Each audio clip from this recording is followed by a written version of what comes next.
Petri Wine brings you Basil Rathbone and Nigel Bruce in the new Adventures of Sherlock Holmes.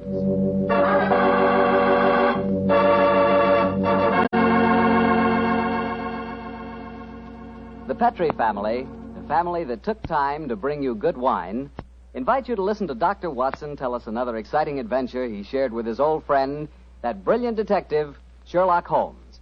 And say, while you lend an ear to the good doctor, you'll get a lot of pleasure out of a glass of rich, ruby-red Petri California port. Just sit back and sip that Petri port leisurely. There's a wine that's just perfect after dinner. A wine that really goes with storytelling and conversation. Petri port is as rich in flavor as it is in color. And what a flavor. Full, hearty, and delicious. Well, I can't think of a better way to express your hospitality than to offer your friends a glass of good Petri port. Serve that Petri port alone, or serve it with fruit or nuts, or with cake or sandwiches. No matter how you serve it, you can serve that Petri port proudly, because the name Petri is the proudest name in the history of American wine.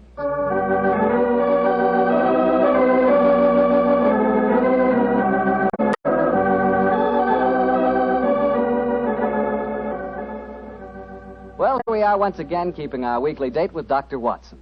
Good evening, Doctor. Good evening, Mr. Bartell. Come in and join me. As you see, the puppies have been keeping your chair warm for you. Here, shove them off. No, Doctor, I don't want to disturb them. They look much too comfortable. I'll sit over here, thanks. There's tobacco in the jar beside you, cigarettes in the box, and some excellent port on the sideboard, so make yourself at home. Thanks, Doctor.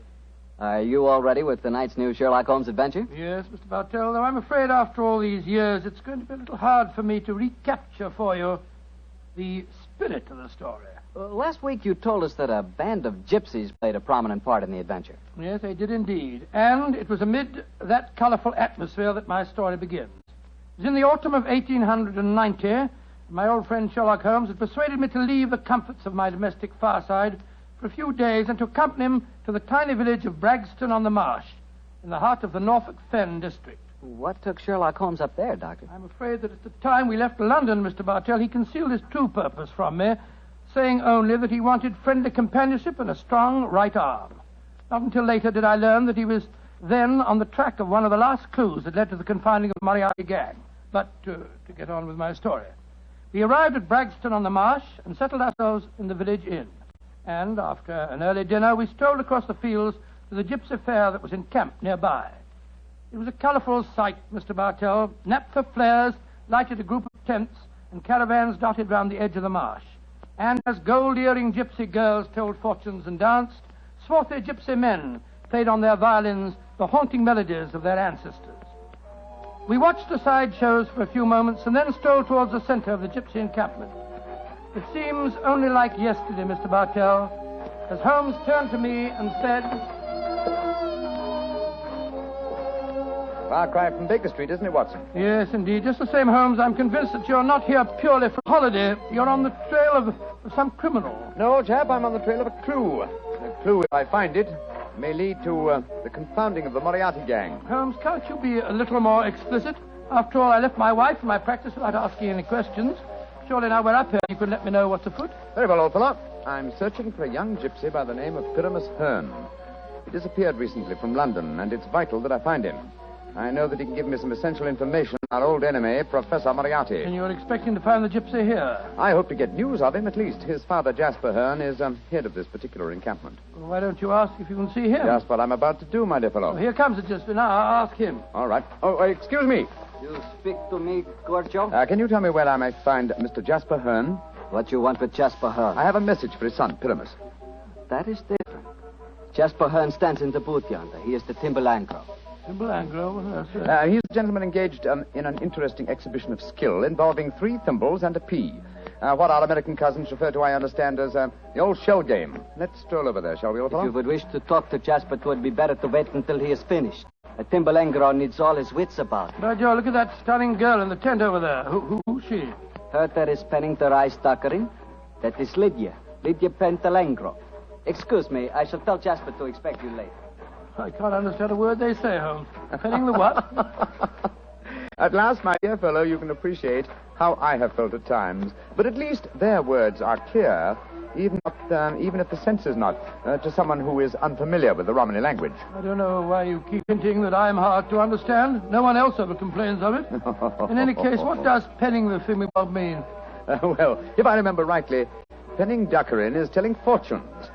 And from the sound of things, Lydia Pentelengro is not greatly pleased with the dukkerin she pens. No more. Lydia can tell no more fortune. Come on, Watson.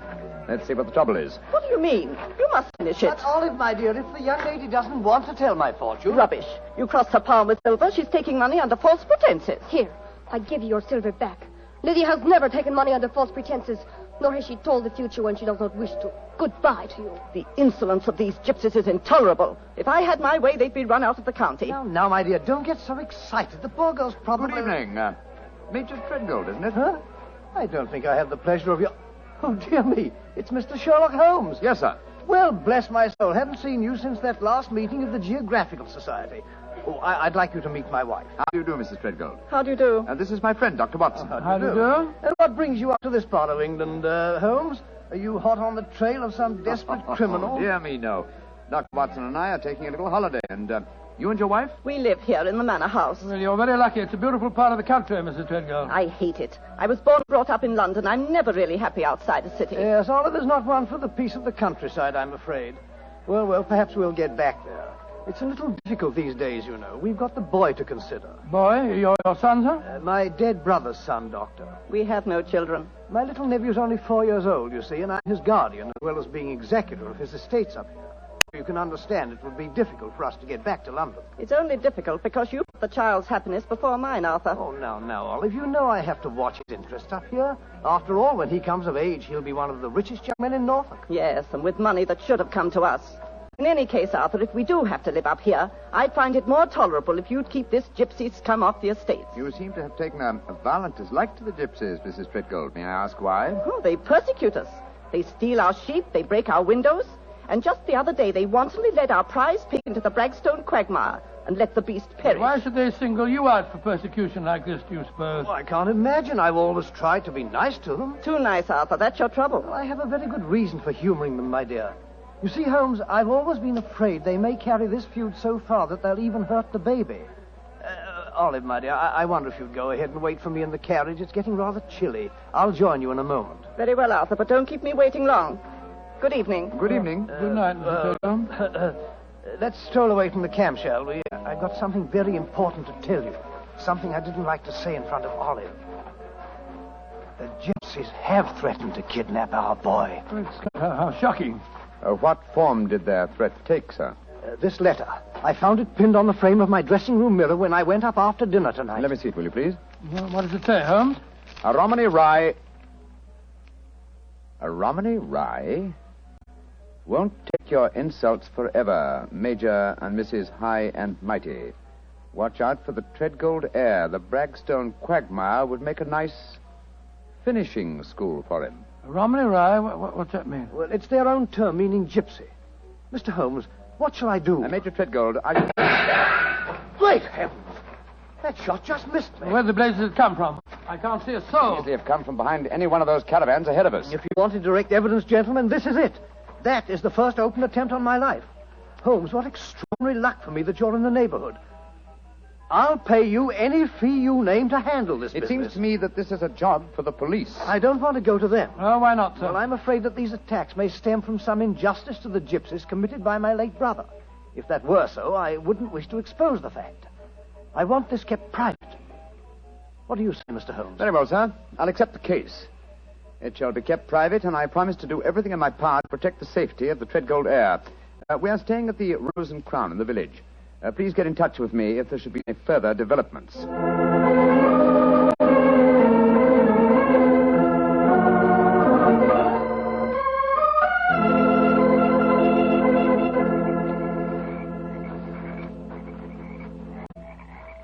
affair seems to be closed down for the night now, Holmes.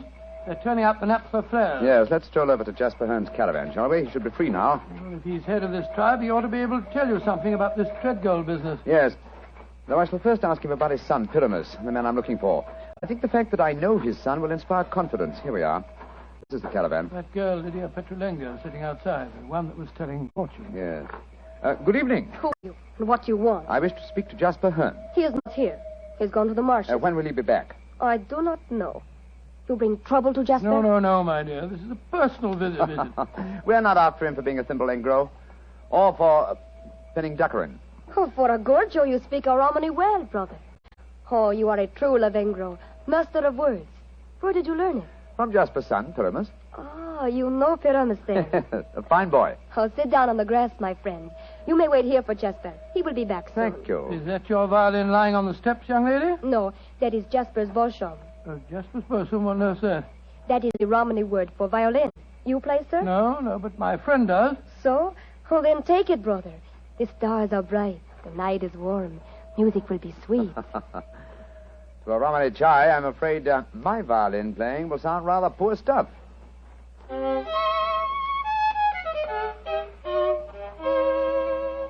Play on, brother.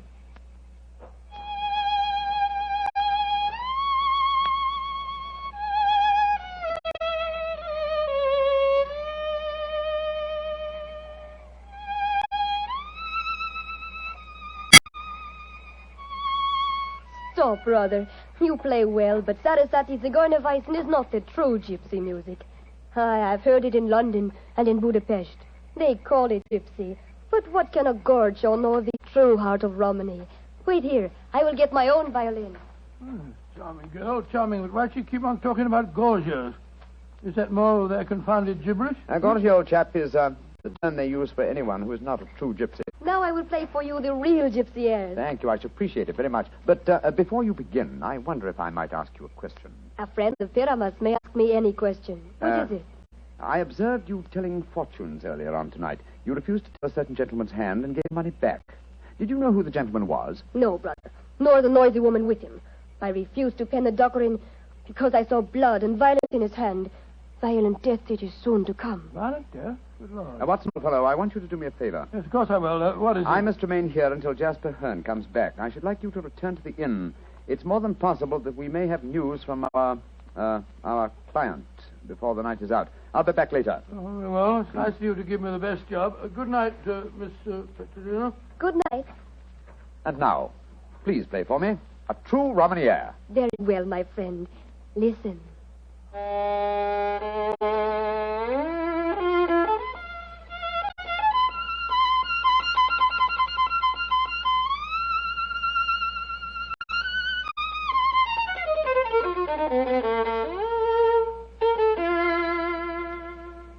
Now you must play, brother. I shall make a true Bochemangro of you. Come, see if you can follow me.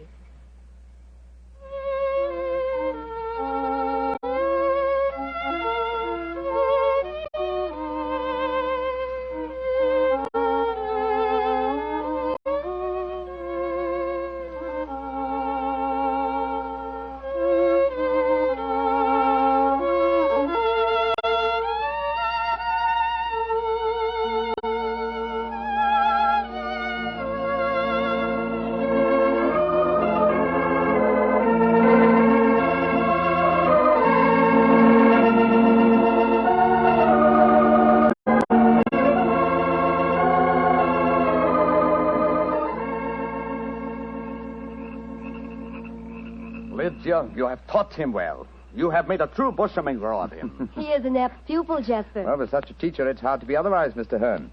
That is, if one has a spark of music in one's soul. Call me Jasper, brother. You have spoken well of my son. You have talked wisely to me of things that I have not understood. Come, we shall drink wine together underneath the stars. I shall get glasses and a flagon. Jasper has taken a great fancy to us. And I to him. He's a fine man. Sherlock Holmes, Yes, Lydia? may I read your hand, brother? Why, yes, of course. A strange hand, and a beautiful one. A long lifeline, and yet I see sudden death and violence surrounding you. Now, at this moment.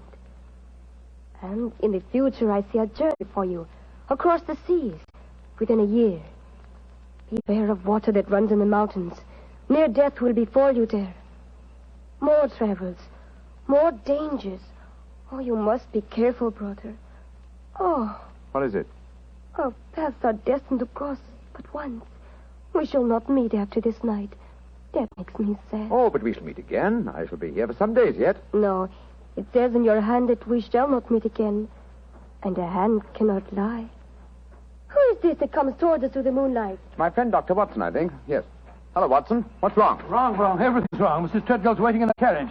She wants you to come at once. Indeed, why? The child has been kidnapped. Major Treadgold has gone for the police, and Mrs. Treadgold is threatening to rouse the local inhabitants and come out here and burn this camp to the ground if you don't find the You child. tell Mrs. Treadgold to return home. She can do no good here. But Holmes... Tell her, old chap, that I have the case well in hand. But how can you have? You've been out here all the time playing your violin. Have faith in me, please, old fellow, will you? And deliver the message. Then come back here and join me, and I'll explain everything to you. Very well. I suppose you know what you're up to. Violence and trouble, brother. It is all there in your hand. Well, what must be shall be, and I wouldn't have it otherwise. But for the moment, the sky is starlit, the air is still, and the melody you played haunts me. Let's play it together again, shall we? I should like that. I should like that very much.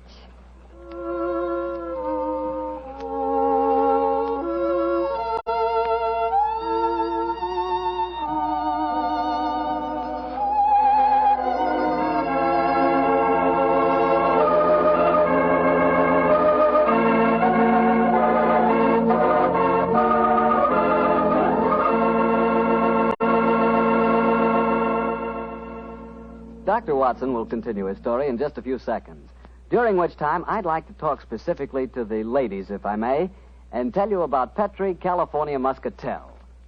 Just as Petri California Port has long been known as the wine of gentlemen, Petri Muscatel has been known as the favorite of the ladies.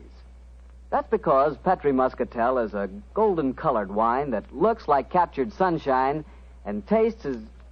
Well, did you ever taste big, plump muscat grapes picked when they're still misty and dew-covered? If you have, you know what to expect when you taste Petri Muscatel. The flavor of Petri Muscatel comes right from the very heart of luscious, hand-picked muscat grapes. You couldn't ask for a more delicious wine than Muscatel. Petri Muscatel. Well, Dr. Watson, I must say this is a strange story you're telling us. You mean to say that the heir to the Treadgold estates had been kidnapped, and yet Sherlock Holmes paid no attention? Yes, that's what it seemed like, Mr. Bartell. I couldn't understand him. I'd never known him to be so indifferent to a case. There he sat until the early hours of the morning as he and that girl scraped away at their violins and never said a word about the kidnapped baby. Finally, as we walked home across the fields a few hours before dawn, his mind seemed to return to the matter at hand. He spoke quietly, and yet there was a note of suppressed excitement in his voice. What's the matter, fellow? You're angry with me, aren't you? No, Holmes, I must say, but I'm a little confused. That girl seems to have bewitched you. Have you forgotten that you accepted the job of guarding the Treadgold heir, and that the child was kidnapped tonight? No, I'm fully aware of the fact. Holmes, for heaven's sake, stop being so infernally matter-of-fact. What's come over it? Oh, possibly it's the mood of this mild autumn night. It is indeed a St. Martin's summer. So much so that I've left my coat and deerstalker cap behind me at the encampment. Let's go back, shall we? And incidentally, when we get there, I can set your mind at rest by showing you the kidnapped child. You mean you know where it is? Certainly. It's, in the camp. Then the gypsies did steal it. No, my dear fellow. I did. What? This is one of those occasions when you absolutely infuriate me, Holmes. If you must keep me up half the night while you have a fitting concert with a gypsy girl, least of all you can do is tell me what's going on. You see, you stole the child yourself. In heaven's name, why? Because the threatening note to Major Treadgold was so obviously a fraud. Oh, why do you say that? You will remember that the letter began, "A Romany Rye will not take your insults forever." Now, a Romany Rye, despite what Major Treadgold said, does not mean a gypsy, but a man who knows about gypsy law. It is a term no true gypsy would apply to himself. He would use the expression Romany child. So it was obvious from the beginning that no gypsy threatened the child. Now, who else had a motive for harming it? Well, Major Treadgold, because he stood to inherit the estate. Yes, or his wife. It's quite obvious she has no liking for our present life, and the child is an obstacle to a new one. With the child kidnapped and later made away with, obviously they both stood to gain a great many of the things they wanted. Yes, you're right. And whoever the culprit is took the precaution of pinning the blame in advance on the unfortunate gypsies by writing the false kidnapping note. Wait a minute, but how about the shot that was fired at us tonight as we walked with Major Treadgold? Probably fired by an accomplice to the plot, in order to give authenticity to the supposed danger. And the child is now in the gypsy encampment. Yes, I promised that I would protect the Treadgold heir, and so I arranged with Jasper Hearn to have the boy kidnapped for his own safety. But if anyone should find the child, they'll say the gypsies deliberately stole him. Oh, I'm quite certain that before that occasion arises, old chap, the criminal will have shown his or her hand. Come on, old fellow. Put your best foot forward. It's a long way back to the camp yet, and it's nearly dawn.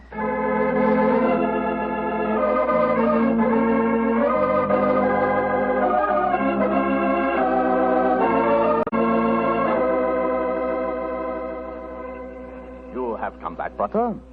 You wish to spend the remainder of the night in the encampment? No, thank you, Jasper. I just came back to my cap and coat. It was so warm tonight, and I forgot about them, and I started to walk home without them. I will find them for you. Oh, we found this message for you soon after you had left. It was pinned to the door of the caravan. I do not know how it got there. I will search for your coat and cap. Another message? What does it say, Holmes? Never trust Romany Rye. Uh-huh. The same mistake again, Watson. Your plans have been betrayed.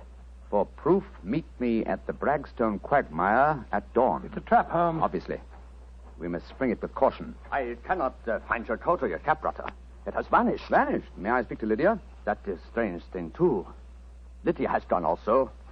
She's gone. Tell me, Jasper, did she read this note? Yes, she did.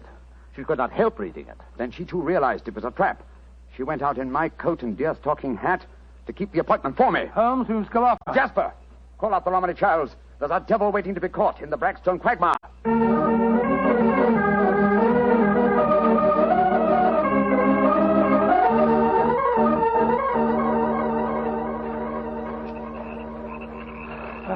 How much further to the quagmire, Jasper? 200 yards. No more. There's Lydia. There she is. And she's dressed in my deer-stalking hat and coat, walking into the trap that was set for me. Lydia! Lydia! They got her. Look. She stumbled. She's fallen. I'll go to her, Watson. Jasper, get that devil who staged this fiendish plot. I've a score to settle with him. Do not worry, brother. The score will be settled. Follow me, doctor. Right you are. I'm right behind you.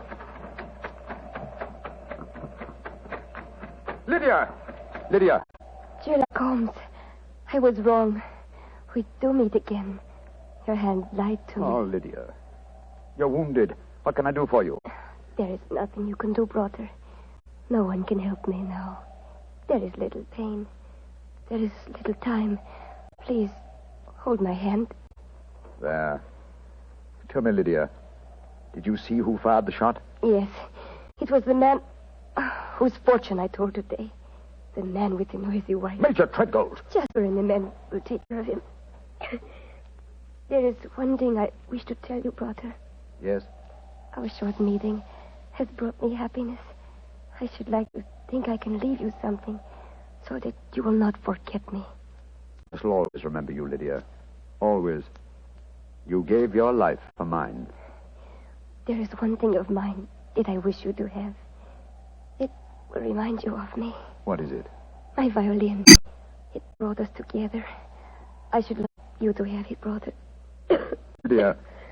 Do not be sad. It is good. My life for yours. You will give help to many people. It is in your hand. Goodbye. Oshamangro.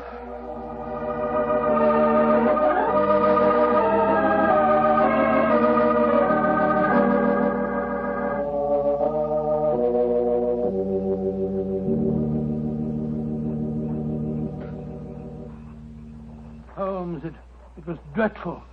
Dreadful. The gypsies surrounded Major Treadgold. They forced him back into the Bragstone quagmire. I tried to pull him out, but I couldn't single-handed. I'm not sorry, Watson. Jasper, you know that Lydia is dead? Yes, I know it. The gypsies knew it, too. That is why you were single-handed, Doctor, in your attempts to save the murderer.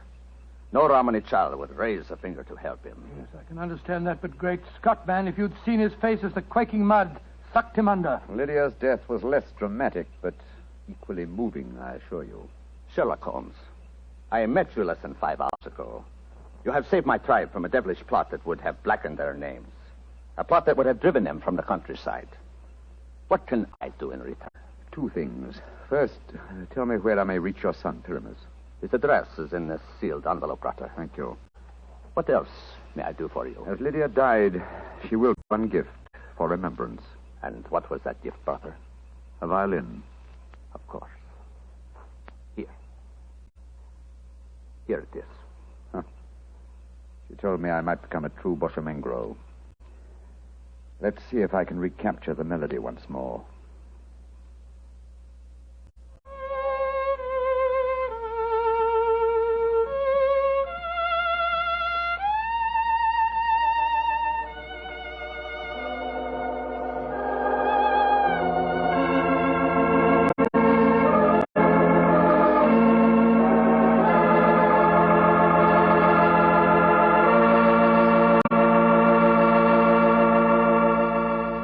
Doctor, that was a very strange story. A very fascinating one. But tell me, do you really believe that gypsies can tell your fortune by reading the palm of your hand? Oh, frankly, I don't know, Mr. Bartell. Perhaps they can. Perhaps it's coincidence. And then again, maybe some gypsy women have a heightened sense of intuition. You know, a woman's intuition can be an extraordinary thing. Yeah, so my wife keeps telling me. Of course, I have a kind of intuition myself. Oh, really? Mm-hmm. Every time I see a bottle of wine with the name Petri on the label, my intuition tells me I'm going to like it. And I always do, too. Mr. Bartell, if ever I saw a man with a one-track mind, you're that man. Thank you, Doctor. As long as my one track is Petri, I can't miss. Because nobody can miss with Petri wine. What other wine has such tradition, such a story behind it? Petri wine is made by a family, the Petri family. They've owned and operated their own business ever since its inception, back in the 1800s. The Petri family has been making good wine for generations, and they've been handing on down in the family, from father to son, the fine art of turning luscious, sun-ripened grapes into fragrant, delicious wine. And that sure adds up to a lot of experience.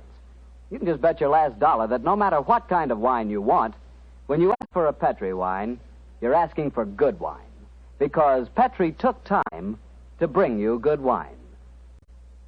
Well, Dr. Watson, what story are you planning to tell us next week? Next week, Mr. Bartell, I'm going to tell you of a strange adventure that Sherlock Holmes and I had in the East End of London.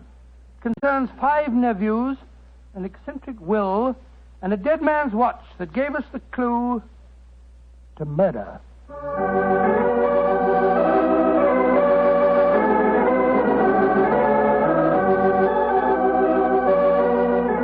Tonight's Sherlock Holmes adventure was written by Dennis Green and Anthony Boucher and was suggested by an incident in the Sir Arthur Conan Doyle story, The Adventure of the Red Circle.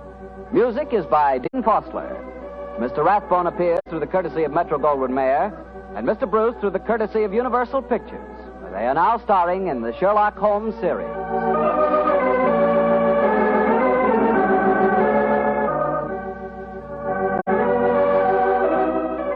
Petri Wine Company of San Francisco, California, invites you to tune in again next week, same time, same station. Sherlock Holmes comes to you from our Hollywood studio.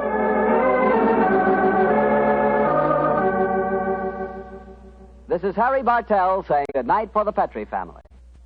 For a solid hour of exciting mystery dramas, listen every Monday on most of these same stations at 8 o'clock to Michael Shayne, followed immediately by Sherlock Holmes. This is the Mutual Broadcasting System.